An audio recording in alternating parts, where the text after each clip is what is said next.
Good morning, everyone. You guys know me. I'm Nancy Ganzikoff, a business coach and body language trainer, and I am here with my marketing guru, Kim Vanderpool from Fresh Impact. Good morning, Kim. Good morning. How are you? I'm good. I wish I was with you, though, being able to go for a walk on the beach before I get on lives. Oh my God. Well, this morning wasn't on the beach. I am a little distance from the beach, but we have an incredible 1 mile here in Florida, which is now where I live. For those of you who know me as a New Yorker, I will always be a New Yorker at heart, but now I'm a Floridian also. And we have this 1 mile walking path around a beautiful lake, and there's alligators and birds and all kinds of fun stuff in there. And it's really enjoyable. So yeah, I didn't get in the shower fast enough before we went live. So I hope you How don't awesome. mind. How awesome. my ponytail self. Well, we walked this morning, but we still had to wear jackets. Tell everyone where you are, just in case they don't know. South Dakota. But South it Dakota. was still nice. Didn't have to have mittens or hats or anything, just a nice little light jacket. So it All was right, still nice good. All right. So today's topic, I love anything to do with marketing. You know, I'm a marketing crazy person. I'm like, oh, let's try this, let's try that. But this is specifically about how to unlock their Instagram potential and the top 3 barriers to growing their interior design Instagram account. So give us your tips. Okay. Well, first of all, the top 3 barriers a lot of times are their visual aesthetics. Like, is your brand representing who you are? Are you communicating your brand voice?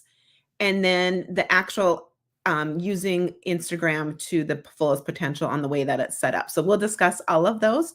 The first thing we'll talk about is visual aesthetics. So one key things that everybody can do is choosing a color palette that represents your brand and trying to stick with that when people, so they can start to identify that those are always your types of posts. So like Fresh Impact, we tend to have white background of navy blue, and it tends to be more of a fresher, lighter look. And people will comment and they'll say, I always know it's your post before I even read it or see anything because it's got your brand. For you, your colors are really important, and people can identify your font and the coloring and making sure that that is representative. So if you are so like for me, if I'm a light and airy brand and all of a sudden I do a post with black background, it's going to look off brand for me. It's not going to have that same feel. So making sure that you are using the color palette that is according to your brand colors. And then before the 9 grid used to be very, very important. Like whatever you saw on that 9 grid was super important. Well, now it's more authentic, but I still like to look at that grid. And what we like to do is make sure that every 6 or 9 images of our designers have a picture of themselves in that grid. Because that's where a good way to make sure that you stand out, and people love to identify with who you are, and that's the only way they can do that is if they see you.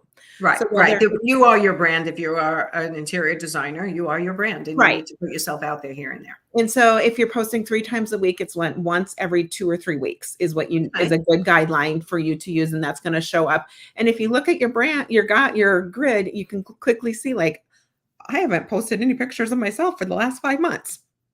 Well, then post a picture of yourself. And it doesn't have to necessarily be a professional. Our phones are so good.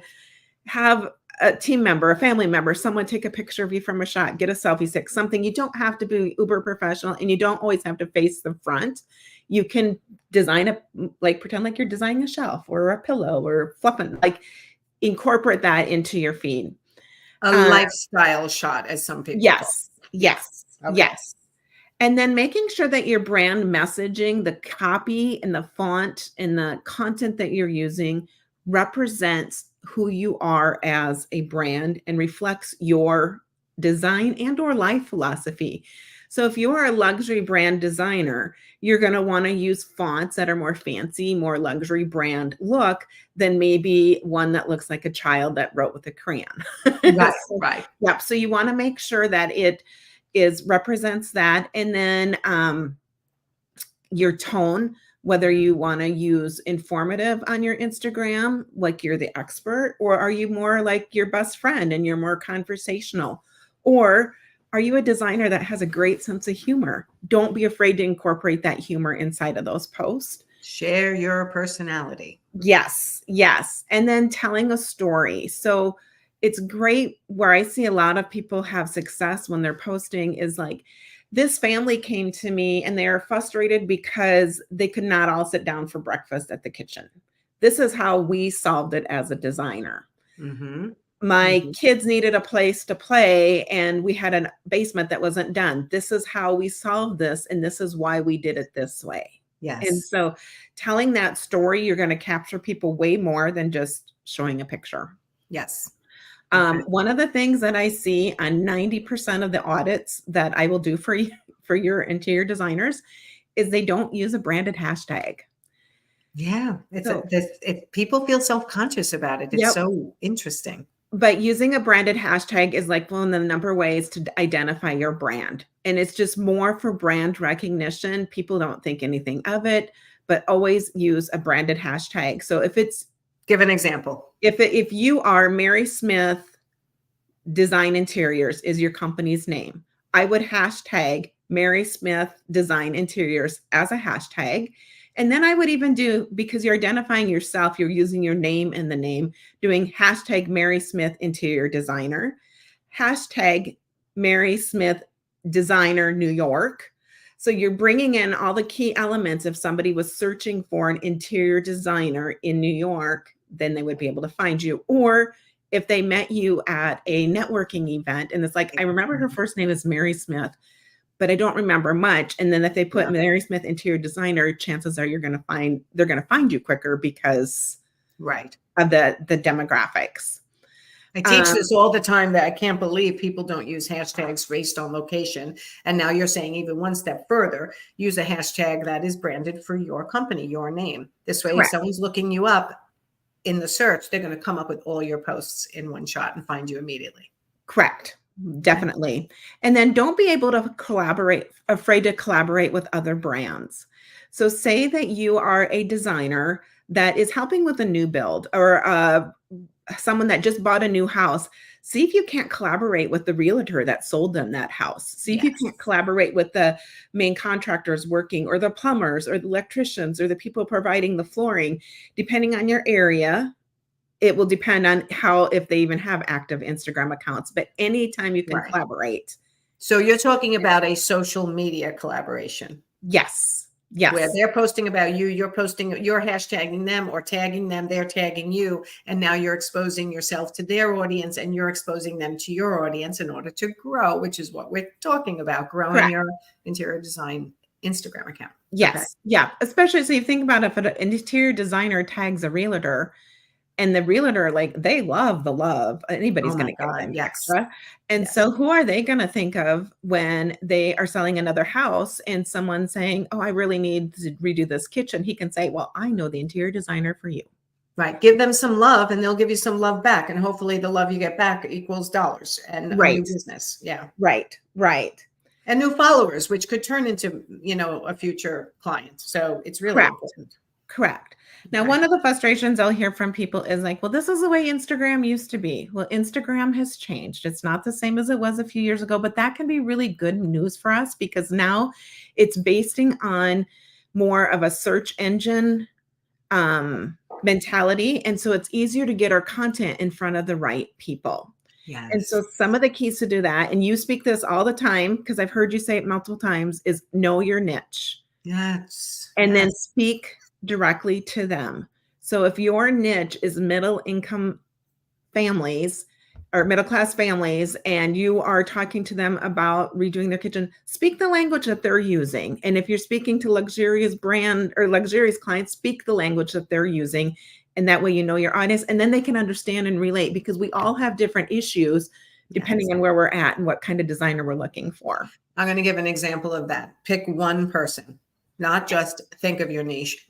Think of one person within your niche and talk just to them in your post, thinking of just them. Because if one person had that issue and can relate to it, many more people do. You just didn't realize it, right? So just think of one person when you're making a post, and you'll be talking very specifically and hopefully attract them to you. Right. And an idea for that, because people always like, what do I post?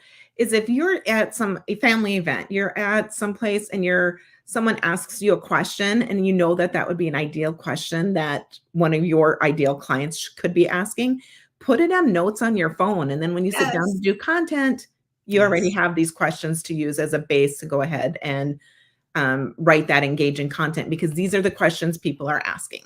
Every time you're with a client, any question they ask you could turn into a post in the future. So Correct. just sort of tuning into it and paying attention to what people are asking you is key to marketing effectively. Correct. And then knowing that your followers are all at different stages. So sometimes we are trying to attract new people to follow us, and sometimes we have a big following of 1,000 people already. And so making sure that our content is still attracting the new ones. Yes. But then that you are also nurturing your current audience. And that's why I feel you need to post more than once a week, because it's really hard to create a post all the time that resonates with one or the other. But if you post more than once a week, you're going to hit one or the other with your post. Gotcha. So nurture your current audience to make sure they stay interested, because they may need you in the future or know someone who needs you. Right. But also look to post to attract new followers by using the right type of hashtags and questioning and collaborations and things like that. Correct. Or even doing some of those get to know me posts once every quarter, like having a picture, get to know me, and this is who I am. And if you feel comfortable sharing more, I have 3 kids, 2 dogs, and I love to hike. Or if you just want to say, I went to XYZ design school, I've been in the field for this many years, I love helping my clients do X. You can do both different approaches, but I would do an about you post every 3 months for sure. And depending on how fast you're growing, if you're growing really fast, then I would go every 2 months, because you're having new people that still, and your old people still want to get to know you, because like, oh yeah, I remember Nancy likes to go for her walk every morning. Right. Yeah, I posted in my stories this morning. So like with John and I and our view of our morning walk. And I try to do that once in a while, but it's hard for me to even remember. Sometimes I have to remember that I need to take pictures in my path on the way in my life, so I have something to post. Right. And sometimes, to be honest, we all get tired because we're supposed to be doing this. Right. And there's that balance, but that leads us to my next thing is the number one question I get is, how often should I post? And so again, this leads to your goals on Instagram. What is it? How does that play into your overall marketing strategy? Instagram can't be your only marketing strategy. Like you need to have other things, networking, however you want to do it. There's a plethora of things they can get your resources. We teach them all in our academy how to get out there from behind your phone. Resources. We're not going to talk about that, but Instagram, it's a tool for your business. Yes. And it's a tool for your marketing. So discover like what is that goal for Instagram? If it's just to make sale, that's a long game. It's going to be, you're going to be disappointed if I'm going to post for a month every day and then I want to get a new client. Get a new client, right? Yeah. There's reality in there, and it's going to take, that would be great. But the reality is that people go to Instagram. It's a social media platform, and they want to be inspired, encouraged, educated, build that connection, that know, like, and trust with you. That's the important part. Yes. And then ask yourself, how many resources or how much time do you have to commit to Instagram? If you are busy and overwhelmed and overworked already, is it realistic to think that I can post to Instagram once? I have an hour a day to spend on Instagram. Probably not. I would encourage you, if you could, to spend 15 minutes a day engaging, because that's going to increase your reach. It's going to increase your likability. It's just going to increase your efforts into Instagram. Right. We had someone that was in the Get It Done Club, and my heart broke because it took 8 hours for her to make one reel. Oh. And so if it's taking you that long, you have to really ask yourself, was that real? What was the reel for? I mean, if it's one you can use on all multiple platforms and over, that's one thing. But understanding the time that it takes to put and getting educated on how can I do this quicker to still have that same effect and it still be representative of my brand. And so knowing exactly what your goal is, even if you have the best idea for a reel, if you're working into it and it's 5 hours down, like, is this really worth the Yeah. effort that it's taking. So No, but it could be someone who's just trying to learn it so they get, like you said, get better at it. But 8 hours, oh, I would have bailed on that after 20 minutes. right. Well, Yeah. and too, when we get on Instagram and we see all these Instagram influencers and they have, well, this hack will do this, and then you can do this and you can do this. It gets very overwhelming really quickly. So what I recommend is, if you like that, if you like to kind of know how to put picture in picture and do all those fancy things on Instagram, pick one hack a week. Don't try to implement all of them, or it's just going to take too long. And your focus is that you want to have Instagram showcase your business, build that know, like, and trust, so that you get more customers, so you're busy. Like, Yes. that's the ultimate goal. So Okay. one thing that we talk about a lot is hashtags, and hashtags there's a lot of mixed messages right now on hashtags. We test to see if they work. Sometimes some of our clients, the 30 of them work, sometimes 7 works, sometimes none work. The biggest overall message from Instagram is using keywords. And so when you are writing your captions, making sure that you put in, instead of saying, isn't this a beautiful design, say, isn't this kitchen a beautiful design? Like, putting in those keywords, and then that shows Instagram, it begins to develop your category of who you are. And so when people are looking for kitchen interior design, and if you're continually using those keywords, then you're going to go up on that algorithm. So they're going to be able to find you. So I always recommend put in your phone notes your 10 standard hashtags that you use every time, right? Yes. So like you said, Mary Smith interior design New York, or Mary Smith interior design, hashtag interior design New York, Mary Smith. However, these are ones you're going to use every time. If you're starting to use from your first tip, which was branded hashtags, you can have them in your notes on your phone, so you can just copy and paste, and then you can add more based on the specific post itself to be descriptive more of what you're showing. Correct. And so saying, if you're looking for an interior designer in Sioux Falls, South Dakota, I'm your girl type thing. So if you can do it, but you want them to do it so you're not spammy, but yet still trying to get those keywords whenever you can in those captions.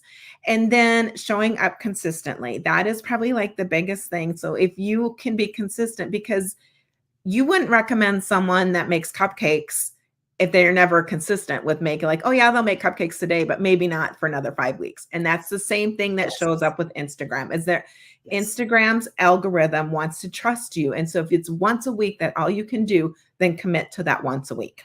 I'm going to point out something else that I find.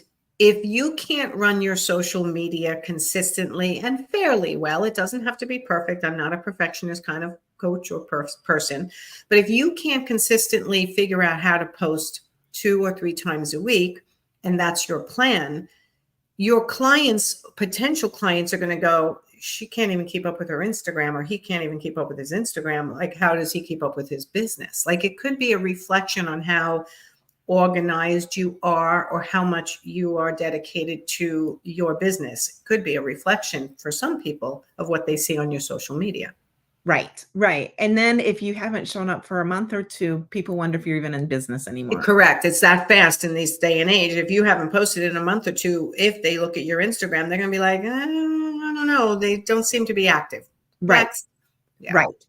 And then when it comes to posting, make sure that you use a hook in your first line. Like, why would people want to read this post? And then give them something to do with a call to action. 90% of the posts that I'll look at, like, people say, well, can you audit my Instagram? And it's like, okay, you have this beautiful kitchen, but what do you want me to do with it? Do you want me to be inspired or whatever? So really quickly, a couple just call to actions you could do is you could say, tap save for endless inspiration. Ooh, I like that. They would be able to do that. Comment, if you did like a story, comment your dream room below, or see the link in bio for more design magic. So then they would go to your website. DM us for exclusive design tips. So then you're getting them to do something. Subscribe for weekly or monthly design tips. So then you send them to your email. So you want them to do something with that. Or what would you like if you could change anything in this kitchen? What would you do? Something like that. So you give them something to do. Yes. Um, Call to action of some kind. Right, a call to action, and then making sure that you engage authentically. So when people leave comments, leave a comment back, maybe go to their profile and comment on their post. That is, again, building that know, like, and trust. Gotcha. Okay. So, I think that's it, making That's a sure lot of tips. If you guys are coming on late, go back to the beginning. Go to my YouTube channel, follow or whatever they do on YouTube. Follow me on YouTube, and you can have a whole playlist of all of Kim's marketing tips. But I think the greatest thing that you offer, besides full service, handle your social media from beginning to end, is that Get It Done Club. Tell everybody about that. Yeah, the Get It Done Club, marketing club is like having a social media manager in your back pocket. So we have open office hours a few times a week where we hop on Zoom, answer any of your marketing questions, help you with your marketing strategy, show you how to do reels on Canva, anything that you may need to know on marketing. And then we have a whole library of different trainings and different resources, templates, planners, all those kind of things available. It's amazing. Yeah, it's we amazing. just want to make it so that you can do your marketing with confidence. And we want you to hit the easy button. That's yes. And it makes it easy because you also give them a system to be able to post across platforms. You help them clean up if they need it. You've got all kinds of services once they're in the Get It Done Club to get it done every week consistently. Yes. However they want to do it, and we're no pressure. Like if you say you only want to post once a week, I will help you just make sure that you get one post a week done, but we're going to make sure we get that one done. So right. And you're there to tell them, but you should be doing 3 if you want to do this. And you should be 1 is fine if your goal is that. Like you're there in the background answering all their questions. Correct. And then we do provide email support during the week if they get stuck and like, hey, can you just look at this reel and tell me, like, should I send it or not? And I can say, it's gorgeous. Or, hey, I would change this because this is how the message is. So, yeah. The confidence boost people need sometimes to just press post. Yes. It's scary especially when you're first starting out. It can be very frightening, but it can be intimidating. Yes. But really, as I just spoke to somebody who came into my Profit Insider Academy group starting in May, I'm here to keep you confident that what you're doing is going to work and that you can do it, right? That accountability and the confidence and not being in it alone, sitting at their desk alone, overthinking, should I post this? Should I not? You can help them with that by going, do it. Yep. We had someone join the club. When she joined, she wouldn't even put her Zoom call on. It was black screen because she was so timid and afraid. But we got her over the hump. She's been posting consistently. And she used to show up for club a couple times a week. Now I haven't seen her in a week or 2 because she's too busy. So yes. Oh, see that? See how that happens? So, all right. Tell them how to find you and how to find the Get It Done Club. We have a link on our website and it's just freshimpactllc.com. And you'll be able to do that or find us on our socials and message me and I'll get you the link. Okay, so above your head, we put freshimpactsocialmedia.com. Does that work as well? Both places. Okay, awesome. I want to make sure we didn't have the wrong post there. So listen, everybody, posting on social media, depending on what age you are, is either easy or not, depending on whether you're more of an introvert or an extrovert, whether you've seen, I'm going to say whether you've seen business come in through your Instagram or not, also helps you either love it or hate it. But, Kim is here to tell you it works in many different ways, how to grow your brand, to grow your pipeline, depending on what you want to do. She's here to help you do it. So go over to freshimpactsocialmedia.com, check out the Get It Done Club and all of the other services that Kim provides because her team is phenomenal to get you going and get you over the hump with your, I'll call it social media anxiety. Yes. All right. So thank you, Kim. And we'll see you next month for more tips. All right. Thank you. Everybody go have a great day and I'll see you soon. Bye.